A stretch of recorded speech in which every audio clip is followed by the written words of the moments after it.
हे brown sugar आहे, हे ब्राऊन शुगर आहे. आणि विक्रोलीमध्ये हे ब्राऊन शुगरची जी विक्री आहे ते खुलेआम मुस्लिम समाजाचे लोक हे टॅगोर नगर 1ला करत आहे. हे आहे ब्राऊन शुगर. हे अंमली पदार्थ, हे ब्राऊन शुगर, हे ब्राऊन शुगरचे धंदे. मला वाईट वाटते की मी मुस्लिम समाजाचं नाव घेत आहे, पण कमीत कमीत एक 200-250 मुस्लिम महिलाने आमच्यावर अटॅक केला, आमच्यावर हल्ला केला. माझ्याकडे कमीत कमीत 2 ते 2.5 किलो ड्रग्सचे पॅकेट माझे हातात होते. कमीत कमीत 2 ते 2.5 किलोचे पॅकेट ते हातातून माझे घेतले. आणि काहीतरी खालिद, नंतर एक तोफिक आणि मोहसिन करून हे 3 जे लोक होते विक्रोलीचे, ते ड्रग्स विकणारे लोक होते. आणि आम्ही त्यांना ताब्यात घेऊन पोलिसाच्या ताब्यात दिलं. नंतर ते पोलिसच्या ताब्यातून त्यांना घेऊन त्याला पळवण्याचं काम हे मुस्लिम बायकांनी केलं. आत्तासुद्धा पोलीस स्टेशनच्या बाहेर, पोलीस स्टेशनच्या आतमध्ये आमच्यावर अटॅक झाला. पोलीस स्टेशनच्या आतमध्ये येऊन आम्हाला फटके देण्याचे प्रयत्न त्यांनी केले, पण आम्ही लॉ अँड ऑर्डर, आम्ही कायदा सुव्यवस्था आमच्या हातात घेतलं नाही. आणि मला एवढंच बोलायचं आहे की हे जे मुस्लिम समाजाचे लोक आहे ना, माझ्यासोबत आज माझा एक भाऊ होता तन्वीर राहायला गोवंडीला आहे. तन्वीरसुद्धा एक मुस्लिम आहे. हे आहे एक सच्चा मुसलमान. हे ड्रग्स देणारे जे बायका आहे ना, ते त्यांना एवढंच सांगायचं आहे की अल्लाह ने सिखाया था कि रोजी हक की कमा कर खाओ. हे जो गंदे धंदे आप करते हो ना, हे माझे महाराष्ट्राला आणि हे मुस्लिम समाजावर, हे विक्रोली टॅगोर नगर 1चे जे मुस्लिम आहे ना, ते दाग आहे.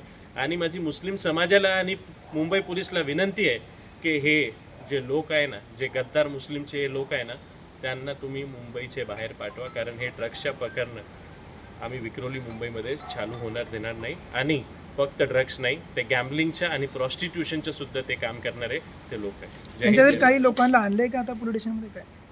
नाही, आम्ही इकडे एक FIR करायला, एक तक्रार करायला आम्ही आलो आहे. सेकंड मी सांगू तर आम्ही आमची सेफ्टीसाठी सुद्धा आलो आहे. कारण 2 मिनिटात 300 लोक तिकडे जमा झाले. एक 200-250 महिला होते आणि एक 50-100 एक ते मुस्लिम समाजाचे लोक होते. ते तिकडे 2-3 मिनिटमध्ये ते जमा झाले आणि आमच्यावर त्यांनी हल्ला केला. माझा एक प्रश्न आहे की हे जर ड्रग विक्री होत होती तर तुम्ही पोलिसांना का सूचित आम्ही केलं पोलिसाला कॉल केलं. 100 नंबरला आम्ही कॉल केलं की विक्रोलीला आम्हाला हे माहिती द्यायची, तुम्ही या. आमच्या एक युवासेनेचा कार्यकर्ता आहे, विक्रोलीचे सचिव आहे युवासेनेचा, गणेशला बघून ते गणेशकडे आले आणि गणेशला त्यांनी मारहाण केली. तेव्हा पोलीस आली आणि पोलिसने सुद्धा ते ड्रग पेडलरला त्यांच्या ताब्यात घेतलं. आमच्याकडे ते पुरावे आहे, ते व्हिडिओज आहे. ते अंडरवेअरमध्ये ते ड्रग्स लपवले होते. नंतर ते घरामध्ये त्यांचे ड्रग्स होते. ते घराची बाल्कनीतून आम्ही ते ड्रग्स घेतले. कमीत कमीत ते 2 ते 2.5 किलो ते ड्रग्स होते. त्यामध्ये व्हाईट होता, त्यामध्ये चरस होता, त्यामध्ये MD होता. आणि हे काम टॅगोर नगर विक्रोलीमध्ये मला तर आवडत सुद्धा नाही. हे असे प्रकरण जे विक्रोलीमध्ये चालत आहे. एकंदरीत मागणी काय आपली मागणी आहे की हे लोकांना लवकरच लवकर अरेस्ट करा आणि त्यांना जेलला पाठवा आणि NDPSची कडकची कडक कारवाई करा. आणि मुस्लिम समाजाला माझी विनंती आहे की हे लोक जे गद्दार आहे मुस्लिम, त्यांना तुम्ही बाहेर काढा. नाहीतर आम्ही विक्रोलीमध्ये मोर्चे घेऊ. आणि विक्रोलीमध्ये जे लोकल जे सिटिंग पॉलिटिशियन आहे, हे त्यांचे लोक आहे, हे त्यांना मत देणारे आणि त्यांचे काम करणारे लोक आहे. म्हणून पोलीससुद्धा मला वाटते की घाबरतो, त्यांना अरेस्ट करत नाही. पण शेवटचा प्रश्न आहे, म्हणजे किती लोकांना आता ताब्यात घेण्यात आलंय काय?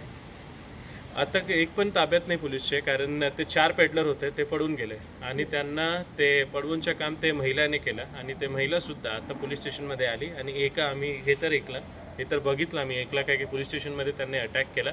आणि एक आमची जी बहीण आहे, एक महिला कॉन्स्टेबल, त्यांच्यावर सुद्धा ते महिला कॉन्स्टेबलवर त्यांनी हात उचललं. हे पोलीस स्टेशनचे CCTVमध्ये ते रेकॉर्ड आहे.